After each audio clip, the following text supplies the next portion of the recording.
Hello, women of the channel. I'm Jackie Rives, your community leader, and welcome to another Woman of the Week. This week, we get to know Shawnae McKown, Director, Channel Marketing Nationals with Fortinet.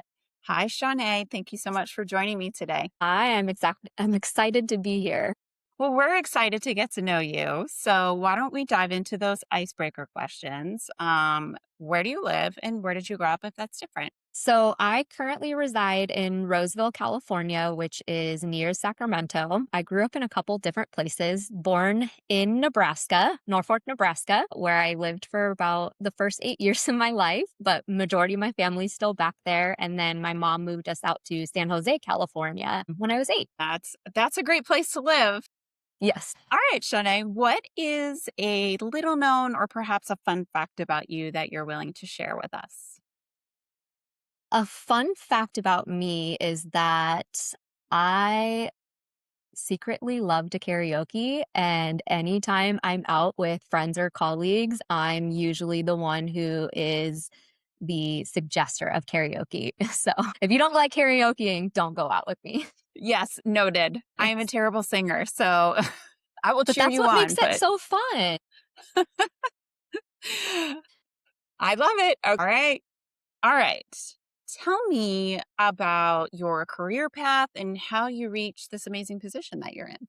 Yeah. So my career path has been an interesting one in the best way possible.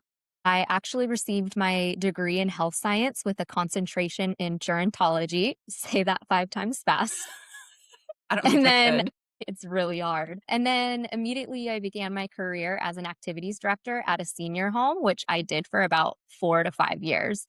So, very, very different start than most people in this industry. But through a mutual friend, I moved into the channel marketing and event coordination at a Bay Area cybersecurity company, which was a strange but surprisingly easy transition as I was still building out marketing and events just for a completely different audience. And then just through hard work, reliability, and building strong relationships, I started working my way up. I've always believed that when you show up, deliver, and build trust, people will continue wanting to work with you.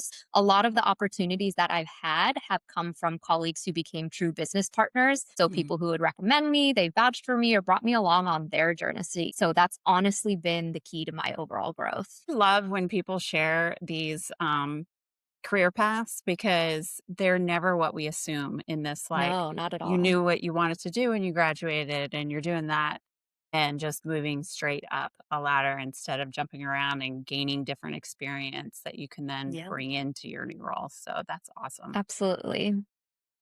All right. How do you, this is one of my favorites.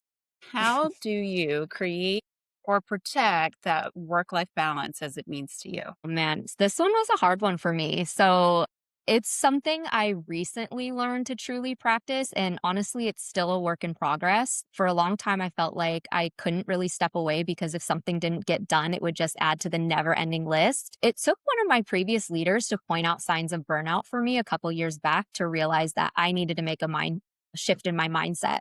I started by prioritizing exercise, which then expanded into my overall mental well being. I now schedule a standing 1 hour lunch every day, which is non negotiable. Sometimes I go to lunch with a friend, but most of the time I am going to the gym. But either way, I truly disconnect. So that way I can come back and finish the rest of the day fresh. I was also a part of a Women of Channel leadership group a few years back where one of the participants gave a really, really great suggestion that I now practice, which is set do not disturb hours on your phone so you're not tempted to jump back into work or have that added layer of stress if you do get that notification during off hour. That being said, I understand things pop up, so I do let my team as well as my manager know that this is happening, and if there is truly an emergency, just to text me. But that boundary has been a game changer for me to manage my stress and anxiety. I use that one too. Yeah, It is a it's game changer my God, because it's so otherwise, when important. the pings go off, it's like it's hard not to see it, and then you're It's like, so hard. Yeah, and I also just think as a leader, it's really important to set the example for your direct reports because they are a reflection of my leadership. And if I'm constantly online late at night, then they think that they need to as well. So if you show them that it's okay to shut down and set those boundaries, they'll be more comfortable in doing the same, which in my opinion leads to better employee satisfaction and productivity. yep. Couldn't have said that better myself. All right. What made you want to be in a leadership position? Honestly, leadership wasn't something I ever really chased early on, and it's not because I didn't want it, but because I just didn't think I was capable. Imposter syndrome is so real. It's not even funny, but like I used to look at my own leaders and think that I could never do what they do.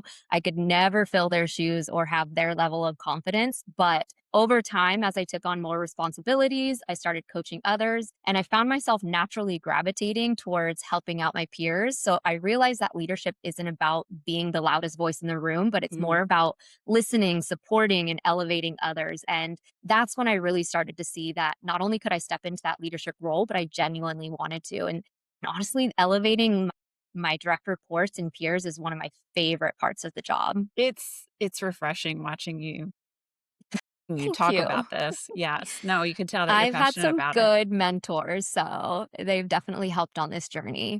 Yeah. No, I couldn't agree with you more. So, how do you continue to grow and develop as a leader? That's an important one. And I do think the best leaders are the ones who stay human. I learn by doing. So that means making mistakes. I've said the wrong things. I've forgotten to mute. I've forgotten to unmute. I've sent the wrong message in group chats. It happens. We've all been Yep. there. But the most important thing is what you do after that mistake and how you hold yourself accountable.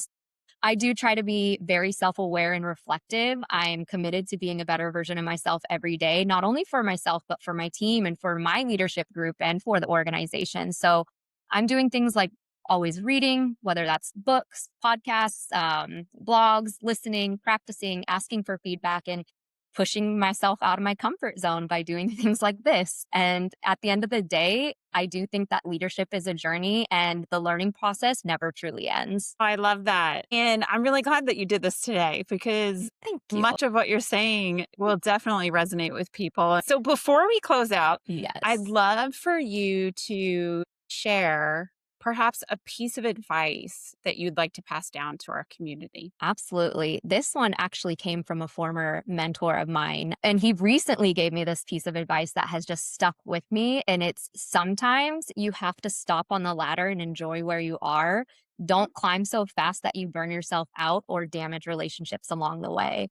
And that's really resonated with me deeply because I come from a generation and honestly a culture of overworkers. So many of us grew up believing that the only way to be happy was to overly successful, constantly move up and constantly prove ourselves. So if we're not chasing that next title or the next achievement, it felt like you were falling behind. But as I progressed in my career and had these wonderful leaders and mentors, I saw how that mindset often leads to that burnout and anxiety. And it really, you lose sight of what actually matters. You miss the joy of the role you're currently in, you rush the experiences, and sometimes you unintentionally push people away because you're too focused on that. So that has been a philosophy that has become a core part of how I try to lead. And I want my team to feel supported in their ambitions, but also grounded enough to enjoy that journey. So, yeah, that's the type of leader I truly aspire to be. Well, I am so glad we made time for that last question. Shawnae, thank you so much for allowing us to celebrate you as our Woman of the Week. Awesome. Thank you for allowing me to be here All and right, pushing me out of community. my comfort zone. Oh, yay. Yeah. I'm so glad that you did. Community members, please comment, share your insights. I am sure that Shawnae will appreciate it. And until next time, have an amazing week.